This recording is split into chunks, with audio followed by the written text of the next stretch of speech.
welcome to another Thursday event that we typically have, always talking about a topic related to the MBA application process.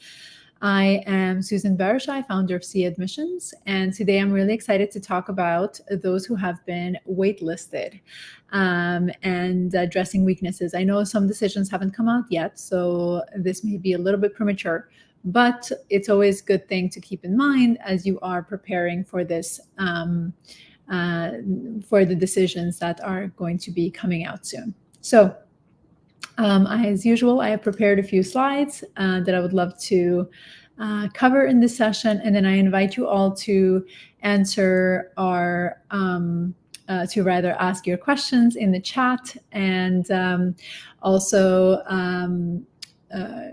share kind of where you are in the process of your application with us. So so that we can get a sense of who's watching and what's the status that you're at. I also invite those of you who are preparing for the next chapter in your career, which is starting the MBA, to join our next session, where we're going to talk about how you should use this time to really prepare for that event. So register for the event next week. That is going to be really helpful for those who have been admitted and are preparing for the next step in the admission process, I guess, as a student, as an MBA student, but also can be beneficial to those who are thinking about an MBA and just recognizing all the things that they need to do in order to prepare. Of course, you can't show up, or you should not show up, not having done any reflections or not having done any work to prepare for your MBA, because you do want to get the most out of this experience. So with that, why don't I go through the few slides that I have prepared, and then we'll go into the questions that have come through the registration form. And then, of course, we'll go through any questions that come through our live sessions. Excellent. So I'm going to skip this part.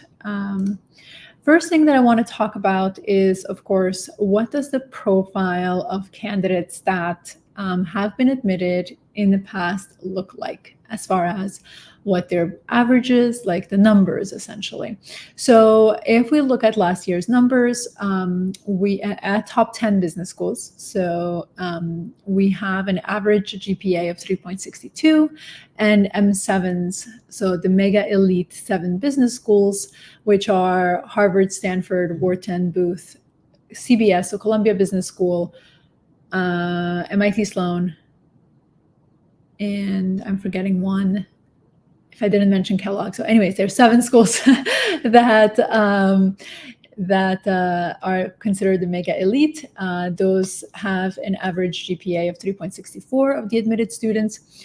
The GMAT is 730 for top 10 and 732 for those M7s. We have the average GREs are actually across the board the same as far as numbers are concerned. So 326, and that's a combination of the quantitative and the verbal components of the GRE. Things to note here that these are the standard test scores for the classic edition of the GMAT and GRE. So obviously these don't reflect the numbers that are going to be coming out in the new data that the schools will be sharing in the future. Excellent. So with that component in mind, you obviously want to also think about how do the business schools evaluate candidates. So you always hear this word holistic evaluation, but what does that actually mean? And we'll go through a few of the things of what that actually means in this process. So first, they're going to look at, of course, your academic performance. This is your undergraduate degree, undergraduate GPA, and really looking at what those numbers look like. Then they're going to look at the standardized test scores. So GMAT, GRE, it's typically across the board of a full-time MBA. Some schools do accept executive assessment. So for those schools, they're going to be looking at that. Those schools that accept that score will be also evaluating that in a candidate. Goals, integral part of the admission evaluation process. Schools want to see that the candidate that has applied understands what opportunities are out there, what they're interested in, and they know how they can get there. Obviously, it has to be realistic. There's absolutely perfectly fine to be ambitious, but it has to be a balance with potentiality of that goal actually being attained. And then, of course, community engagement. How are you going to show up on campus? How engaged are you going to be? Are you going to be one of these students that is fully integrated into the MBA program and experiences, or are you someone who's just looking to take the classes and then leave? Of course, the overall character and fit is an important component. They are cultivating a particular culture. Each school has its own nuances to what it means to be an alumnus or a student at that given school. So pay attention to those as you are evaluating this next steps.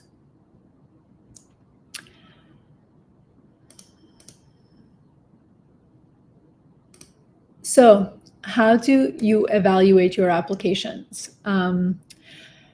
Measure how you compare to the rest of the class, right? So what does the class profile look like at your target institution, and where do you stand? This is typically focused more on the numbers, because that's really the only way you can evaluate the class profile. As far as like what you don't know their experiences, you don't know their stories that were part of the application, but what you do know is where the averages are in the GMAT, where the averages are in the GRE, where the averages are in the GPA. So this could give you a sense of where you stand in comparison, where you stack up in comparison to those others. Look at the feasibility of your goals. If you have people questioning the goals that you've included in there, then that can be definitely a problem in your admission process, particularly if you haven't been invited to interview, but you're waitlisted. And so here's a few things that particularly notice this application cycle is that some applicants have been put on wait lists without an interview. And what that typically means is schools have had an increase in applicants and may have not been fully prepared to handle the amount of applications that have come in. So applicants have been placed for some schools on the wait list without an interview, which means that they're still evaluating your profile. Whereas candidates who have been placed on a wait list and with an interview, that typically means that obviously their application was evaluated. They have had an interview, and they're a strong candidate because they wouldn't have been placed on a wait list. But there were others that were slightly better as far as what the school was looking for. So that's why they have you on the wait list. So you're evaluating really your goal feasibility at this point, because you do want to see what are some of the challenges that you're going to experience, particularly if you have not been invited for an interview. You're also going to be evaluating you're going to be looking at your professional experiences and extracurricular experiences. So what has your preparation or what has your career trajectory looked like to date? Have you had promotions? Look at your extracurricular engagements. This is particularly post undergraduate. What have you been doing? What opportunities are there available for you to make sure that you are strengthening those while you're on the wait list? So obviously your professional experiences, having conversations with your supervisors, even if you don't get a promotion per se on paper, having greater responsibilities is going to be something that can help you bolster your application, and as a result showcase to the admission team that since you've applied, you have strengthened your candidacy. Of course, you want to also examine your communication style. So how did you communicate your experiences? Have your application materials, so that's the essays, the resume, the letters of recommendation, the application portal content, have those really communicated what you can contribute, what you bring to the table, what experiences have you had in a cohesive way?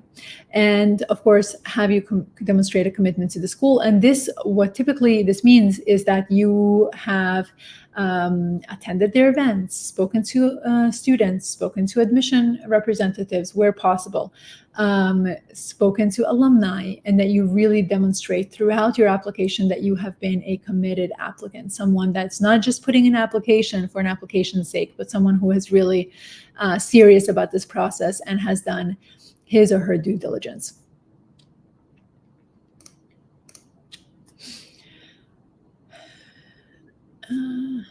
Wait, I think I went backwards. Yeah. All right. So you want to show academic improvement if you are put on a wait list. So look at, of course, as I mentioned, look at the class profile, look at the averages and then where you stack up. So compare those metrics with yours and take actions in your academic performance. So this could mean retaking the GMAT or the GRE. Sometimes it means if you've submitted one test, then you may, and exhausted that test, right? So you don't want to be taking multiple kinds of tests, but if you've exhausted that test, that could mean that you may want to look at another one to make sure that you're strengthening your profile. Even if you don't get off the wait list, you are going to be reapplying and you don't want to have the same issues next turn around. So taking the steps now is definitely going to be an important process here as well. If you have if the score is not exactly where you want it to be and you're like, I don't have time to take another test, look for other ways that you can showcase that. This could be, certification courses like MBA Math or Math for Management that Berkeley's Extension School offers. Those are a little bit shorter in time and less intense, but the one that's really strong, it's Harvard Business School's core, which is pre-MBA preparation course. It's a little bit extensive, so that you may want to really evaluate what your capacity is at this point to take on a course like that. Again, this is not wasted. It's really in preparation for your MBA. It's in preparation if you are a reapplicant. So all of this is definitely will be used, but I know that you probably don't want to do it. But looking at, of course, trying to get you off that wait list is going to be an important step here. Okay, so have you had any new initiatives that you have been a part of? Did you receive a promotion? Did you demonstrate leadership in the work that you have done? Have you included extracurriculars that showcase sort of like this engaged citizen? If not, what have been some initiatives that you've been a part of that you can demonstrate to the admission team that you have strengthened your application even since you have submitted it? So this would mean that you would either update the school through the portal, some schools have that option, or send a letter with all the updates. What's important at this point is for you to really look at collecting the information, packaging the information, and sharing that with them. You don't want to be sending, too many emails to the admission team because, of course, they have just a lot of applicants to go through, and you want to be strategic and thoughtful in the way you are reaching out to the schools. Not too many emails, spread them out as far as timing is concerned, so that you show interest, but you are not inundating them with too many emails for every change that happens. You want to show interest, of course. Have you engaged in conversations with the target school's representatives, right? Did you attend their events? Did you attend, and sometimes they have waitlist candidate events. For some schools, they do offer a feedback session. Have you taken advantage of that? Did you visit campus, particularly if you are locals, meaning if you are in the United States? Did you visit their campus and really engage that? The important component now to remember is if we are, at the beginning of March, there's not a lot of time left as far as the academic year is concerned. So if you are planning to visit campus, do so early.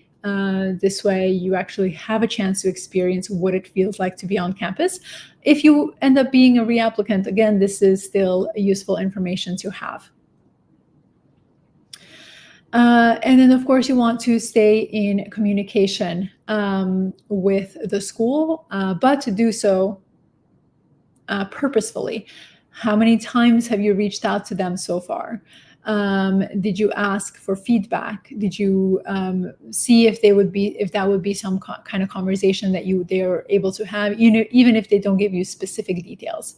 And did you write your waitlist letter that you are excited to still be on the waitlist, that you are taking steps to improve, and that what are the improvements that have taken place since you have submitted your application? This is important information because they will be evaluating your candidacy, they will be evaluating your profile. So you want to give them as much information as you can to help you in this process and getting off that wait list. So if you want to discuss, of course, your profile, we are eager to support you in this process, particularly if you want to discuss the next phases of your application, or perhaps go into a little bit more details. You can reach out for us to have a discussion on that and help you navigate this waitlist process. So with this, I'm going to stop sharing screens and move to questions. If you have questions, please please write them in the chat. Hello, thank you for being here. I see some comments in the chat. So let's go through the questions that have come through the registration. So the first question: how can I evaluate my application's weaknesses? Excellent question. I thought it was an important one to include. So first and foremost, you can go through these slides and rewatch this in comparison to your profile for each of the schools that you've been waitlisted. What I would suggest that you also do is look at each school separately and evaluate one at a time, as opposed to trying to evaluate all of your applications at the same time. This will help you be more directional and more focused in the singular application, and be able to pinpoint specific areas where your weaknesses lie. Obviously, you can look at the holistic picture of what your weaknesses have been, but I think in order to improve a singular application, you want to look at it individually, one at a time. I would then also look at, of course, reaching out to the school that has put you on the wait list, and evaluate or have a conversation with them as to what areas they suggest that you should focus on improving. That can be really helpful. But then also, if you are, if you see yourself getting needing to reapply, you can definitely, when you speak to coaches, if that's something that you are planning to do, have those conversations with the coaches that you are evaluating and considering, to make sure that they can guide you in the right direction as a reapplicant. So those are some of the things that you can do now, of course, to make sure that you are understanding really where the weaknesses are, and then you just have to give yourself time to take action on those weaknesses. And if you're retaking the test, that's going to be taking you quite a bit of time. If you are adding extracurriculars to your list, that will take you some time to actually find it, be able to influence the person to give you the opportunity, etc. If you are looking to have added responsibilities in your current job, then that requires a conversation, and then for the right alignment of opportunities. So all of these improvements do take time, so make sure that you do this as soon as possible, and then prepare a plan for yourself on how you're going to tackle each one of those weaker areas, so you can strengthen your application and get off the wait list now. But if not, you can, as a reapplicant, strengthen your candidacy for then. Okay. Next question. Sorry for that. Next question is, how can I better articulate my career aspirations and the impact I wish to make post-MBA? This is a very important question. One, I would say that you would need to first do quite a bit of work in introspection to really understand what the impact that you're looking to make is, first and foremost. And this typically impact is beyond yourself, beyond your job. And then you're reverse engineering that from the perspective of how can you get this done? In what capacity can you make the most impact in the area that you're interested in? And then, of course, taking steps towards that. An MBA, it's a great step to do that. And then, obviously, what are some of the skills that you need to develop to get there? All of this requires, a little bit of time to reflect, craft, edit, and make sure that you are communicating those goals with a few individuals, particularly in the space that you are interested in, and really looking at what kind of feedback they're giving you to understand what are some of the challenges that you'll experience, which are also the challenges that the admission committee is going to hear when they read your application or, read the report from your interview as far as the feasibility of your goals. The least likely the goals are to take place, the higher the risk, and typically the schools are not going to be taking a lot of risks on that concern, just because if it's too difficult to help you in that process, they may say, your goals are great, but we may not be the right institution for you, which you obviously, as an applicant, you really don't want to hear. Perfect. What additional steps can I take to engage with community and express my interest with the program? So this question came in. I'm not sure exactly if you've taken any steps, but typically some of the steps that you want to take is have conversations with students, admission representatives, where possible, attend their live events, speak with alumni, and then communicate this information with the schools that you've been waitlisted. Now, you don't want to say, oh, I had a conversation with John Smith, and that's it. Obviously, that's not the way you approach conversations with the admission team. In your waitlist update letter, you are going to include what updates have taken place, and in part of that update, you are also going to share who you've connected with and how has that reinforced your commitment to that given school. Okay, I'm going to answer one more question. So I feel like my GMAT scores are not competitive enough. Would you recommend that I consider retaking them? If they're not competitive, it's not going to yield the results that you want. So yes, a retake, absolutely. And if you've taken the GMAT and exhausted the amount of GMAT takes or GRE, consider the alternate option. So if you have been focused on the GMAT, consider giving the GRE and vice versa. Just because without competitive scores, it becomes a very challenging conversion. The other thing that it's important, I think, for every applicant, but for some more so than others, is reliance on scholarship.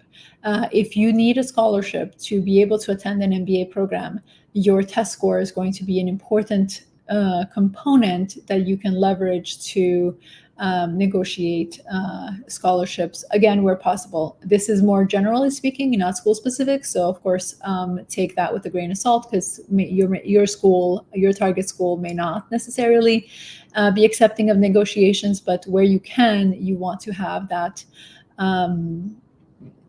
sort of that opportunity or that ability to make that request. So if that's you, if you need that scholarship, I would strongly encourage providing a competitive score to be able to not only get a yes, but a yes and a scholarship. So with that, I think I'm going to end the session today. I invite you again to register for our next week's discussion. If you are admitted student, if you are on the wait list and you want to use this time to prepare for the MBA, or if you are a future applicant and you want to understand what are some of the things that you need to think about in your preparation process, I invite you to join our next week's session, where I will be talking just about that specifically. And if you want a conversation to support you in your application process, please reach out for a consultation call. We get to speak about your profile and ways that we can support you. So thank you again, and I will see you next week.